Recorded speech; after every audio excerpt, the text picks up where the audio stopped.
first Qin, then Han, Great Tang, Founding Song. These names echo through Chinese history as four of its most iconic dynasties. But they weren't just powerful rulers. They each represented the pinnacle of empire, and at the heart of each golden age stood one city time and again. Xi'an, or by its ancient name, Chang'an. Open a modern map of Xi'an, you'll see something pretty amazing. To the southwest, the ruins of Fenghao, capital of the Zhou. To the northwest, that's Xianyang, once the nerve center of the Qin Empire. In the west lies the vanished grandeur of Han Chang'an, and to the east, the remnants of Tang Chang'an, now part of it preserved as a vast archaeological park. And at the center, the Ming and Qing city walls still stand, a living monument to centuries of change. All of them stitched into a single landscape, layer upon layer of history, resting atop one another. From the Qin Wars of Unification, to the Han's bold opening of the Silk Road, to the Tang's golden age of global exchange, this city was always at the heart of it all. So the question is, what made Xi'an the beating heart of three of China's greatest empires?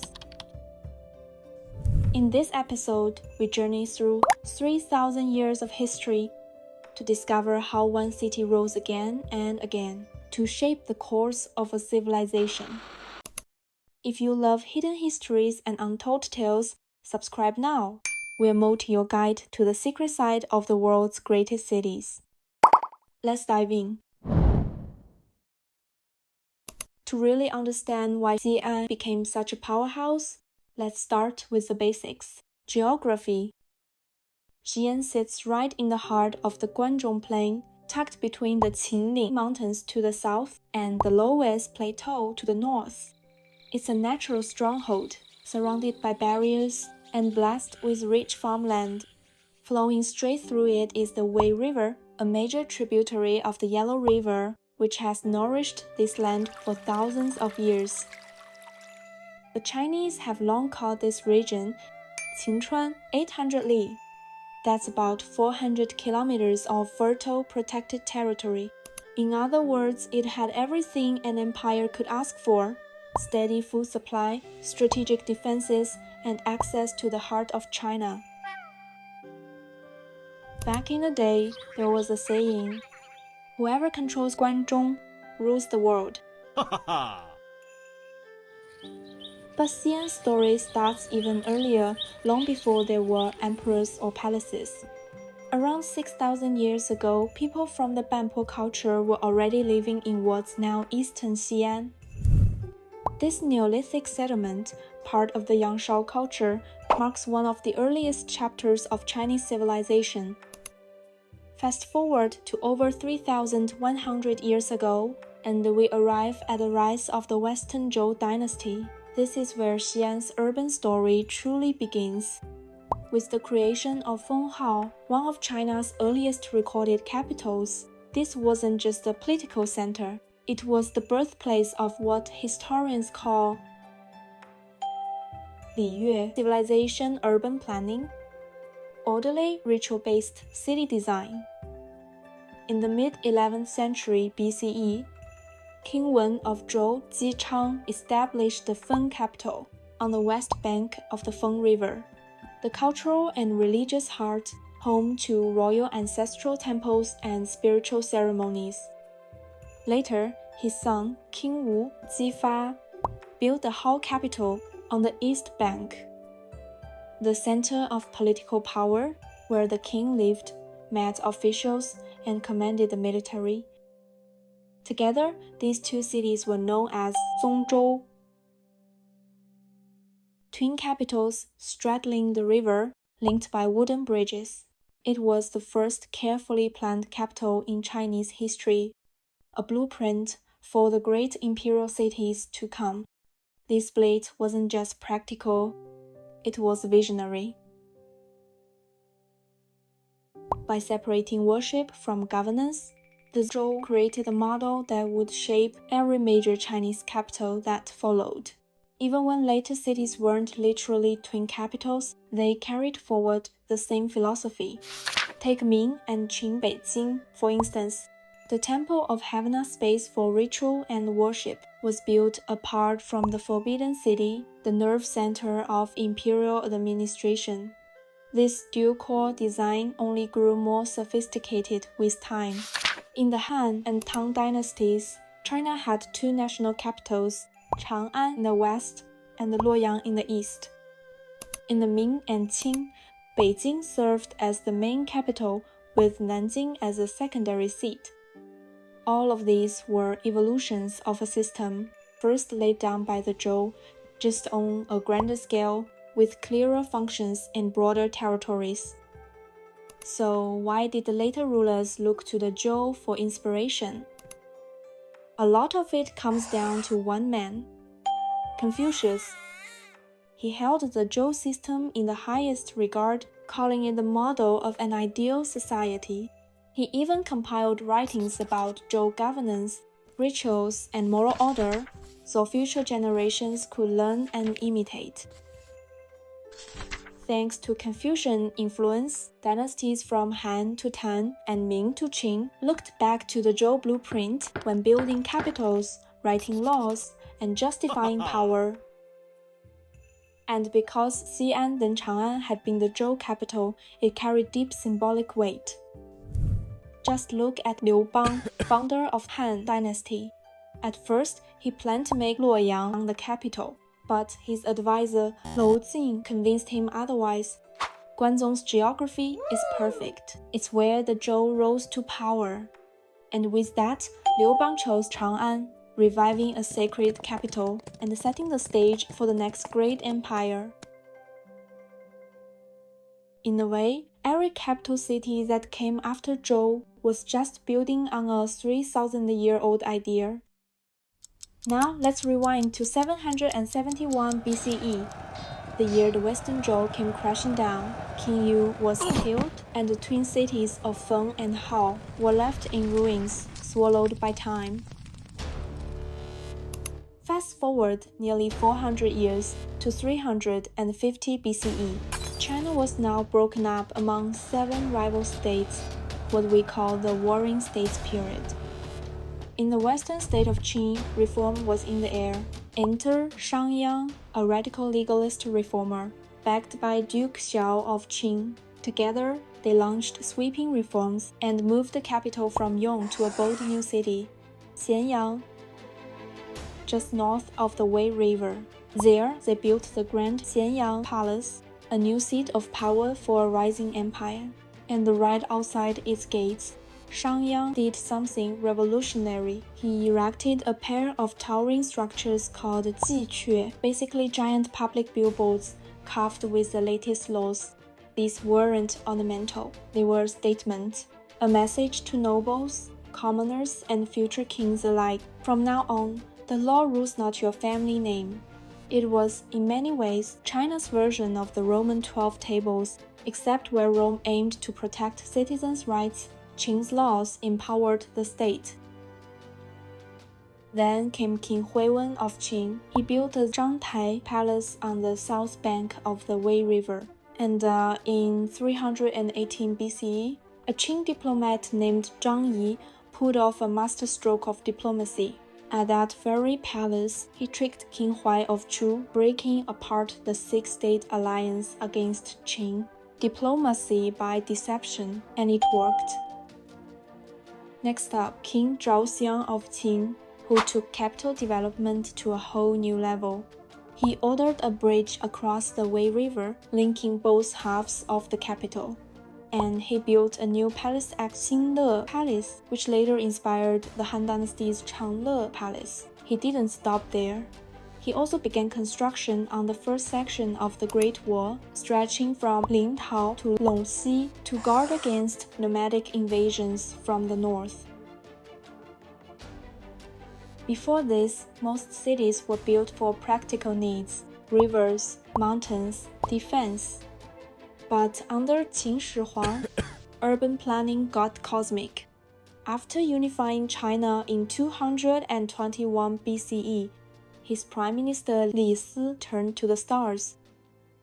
He reimagined the Wei River as the Milky Way.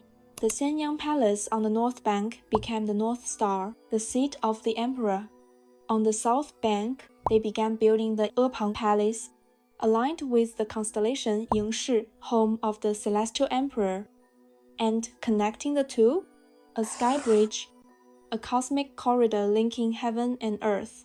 This wasn't just a city anymore.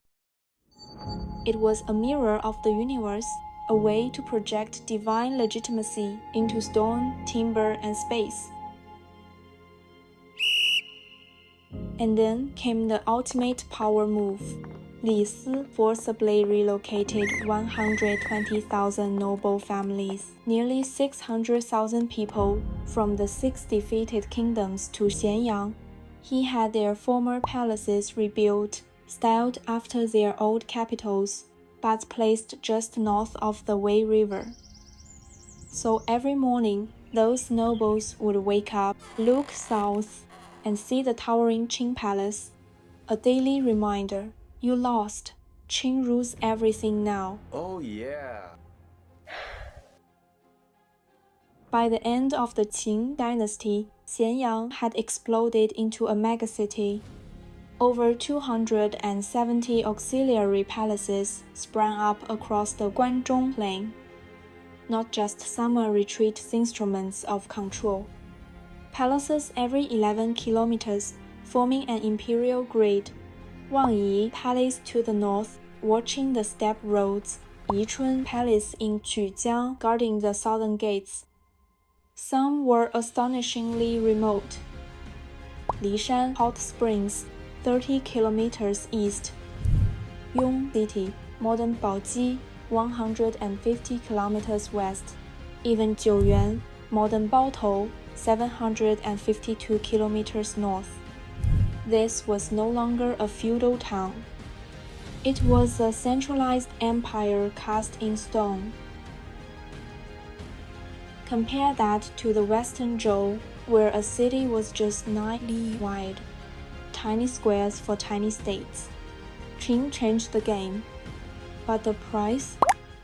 Devastating.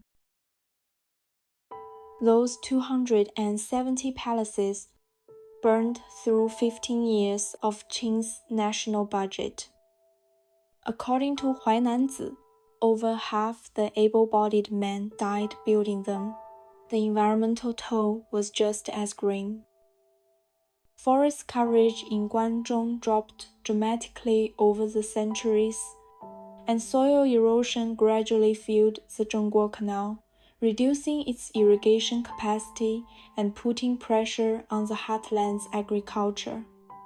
That meant food shortages and a broken farming system right in the empire's heartland. And this wasn't just happening in the capital. The entire empire was crumbling under the weight of Qin's mega projects. Population? Around 20 million. Annual forced labor? Over 3 million. That's 1 in every 7 citizens. Here's the brutal math. 700,000 at the 𝐟𝐵𝐻 Palace and Lishan Mausoleum. 500,000 on the Wulin border defense. 300,000 on the Great Wall. The rest? Roads, highways, more palaces, always more palaces. 𝐟𝐵𝐻 Palace, King's grand finale, was said to cover 300 li and blot out the sun. But in the end, it buried more than just land. It buried the people. And then came a spark. One of the 700,000 laborers forced to haul stones at Lishan, working under extreme exhaustion and hunger. Many perished before the project was completed. Something broke inside him. This young man would later cry out, "Are kings and nobles born any different? Why shouldn't I tear down their palaces too?" The uprising led by this man, Chen Sheng, and his companion Wu Guang, began in Dazexiang, some 700 kilometers from Xianyang, and in just 6 months, they reached Guanzhong. So much for Qin's massive imperial zone. It couldn't stop a single angry spark. Then came Xiangyu, the wrecking ball. In 207 BCE, he entered Xianyang and burned it to the ground. 𝐟𝐫𝐿 Palace, unfinished, was consumed in flames that burned for 3 months. And from the ashes of Qin's dream of eternal empire, a new idea began to stir. A city should serve its people, not crush them. 206 BCE, the mighty Qin Empire, once the most powerful force in China, crumbled after just 15 years. And Liu Bang became emperor, founding the Han Dynasty with his capital at Chang'an. But let's be real, after years of brutal war, Guanzhong lay in ruins. The old Qin palace, still literally smoking. Starting from scratch? Not an option. Most people said, let's just keep it simple. But Prime Minister 𝐟𝐤𝐫𝐬𝐭, he had other ideas. The Qin collapsed from extravagance, he said, but the emperor's residence must still be granted command respect. That one quote, from records of the grand historian, captures the Han dilemma perfectly. Balance survival with authority. The early Han treasury was bone dry. How poor, you ask? The emperor didn't have 4 matching horses for his chariot, and the prime minister had to ride in a bull cart. So how do you build a palace that's both grand and affordable? 𝐟𝐤𝐫𝐬𝐭 had a genius idea. Recycle the past. In 202 BCE, they converted Qin's Xinle Palace into Changle Palace. Then in 200 BCE, they reused the old Zhangtai site to build the Weiyang Palace. Han's capital was a makeover, not a monument. But the shift went deeper than architecture. Han Chang'an brought a completely different understanding of the capital from the Qin Dynasty. Its walls were somewhat lower than those of Xianyang, but the city featured a greater number of gates. That wasn't just urban design, it was a quiet, radical statement.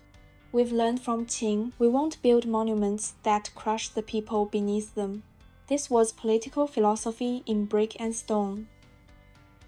And when the economy soared under Emperor Wu, Chang'an exploded with construction. Palaces everywhere. Jianzhang Palace west of the gate for Taoist rituals. Mingguang Palace north of Changle storing rare texts. Weigong for imperial consorts near Weiyang. But through it all, Weiyang Palace remained the empire's beating heart. Deliberately built atop the Longshou Plateau, it towered 24 meters above the rest of the city. From below, it looked like power. When the Tang built their Daming Palace, they followed that legacy same plateau, but even taller. Hanyuan Hall soared 40 meters above ground. From there, you could see the Zhongnan Mountains. As a Tang poem put it, officials looked to Chang'an, nations bow at Hanyuan. It wasn't just about the view, it was power projected in stone. Now, pull up a map of Han Chang'an today. It looks kinda messy. Palaces scattered, no symmetry, walls that zigzag like they're second-guessing themselves. Compared to Qin's strict layout or Tang's perfect grid, Han Chang'an feels like it was built on the fly. Markets popped up wherever they could. New emperors added new palaces. No master plan, just pragmatism under pressure. Even though Han Chang'an looked chaotic, it was actually China's first fully walled capital with proper zoning. How big? 36 square kilometers, more than double ancient Rome's 13.7. Han Chang'an influence didn't stop there. Fast forward to 581 AD. China is reunified. The Zhou Dynasty is born. Emperor Wen needs a capital worthy of a new era. Where does he look? Back to Chang'an. Why? Because Chang'an had become a symbol of unity, empire, and legitimacy, a city blueprint rooted in order, power, and function. Political zones, residential wards, designated markets, all drawn from Han traditions. Even Tang Chang'an's famous 108 wards, tiny city block communities, were Han-inspired. And that almost perfect central axis? It all started with Han Chang'an's close enough symmetry. Tang's 𝐟𝐢𝐫𝐬𝐭 Avenue improved it to within 0.5 degrees. Now that's a glow-up. So yeah, Han Chang'an might have been built piece by piece, but that grow as you go spirit, that's the Han Dynasty's pragmatism in full glory. When 𝐟𝐤𝐫𝐬𝐭 said, "The emperor rules all under heaven, his palace must impress," he wasn't chasing perfection, he was building instant authority. For over 200 years, Xianyang Palace stood tall through peace, glory, rebellion, and fire. Even during the chaos of the Qin Dynasty and Qin interregnum, control of Xianyang meant control of the empire. In 25 AD, rebels torched the palace, and when Liu Xiu, Emperor Guangwu, rose, he moved the capital to Luoyang, marking the start of the Eastern Han. Just like that, Chang'an fell from power. But here's the thing. Even in decline, Chang'an never disappeared, because it meant something: legitimacy, authority, empire. That's why in 190 AD, warlord Dongzhuo dragged the capital back to Chang'an, looted it, burned it, left it in ruins. The city lost much of its population. In 312, it was destroyed again. During the 16 kingdoms, it served as capital again and again burned. Rise and ruin. Rise and ruin. Rise and ruin again. But because of its strategic location, fertile land, and strong defenses, no one could ignore Chang'an for long. Then, in the 7th century came the Tang, and this time Chang'an didn't just return. It became the greatest city on earth. In our next episode, we'll dive into Tang Dynasty Chang'an to see how this ancient capital rose from the ashes.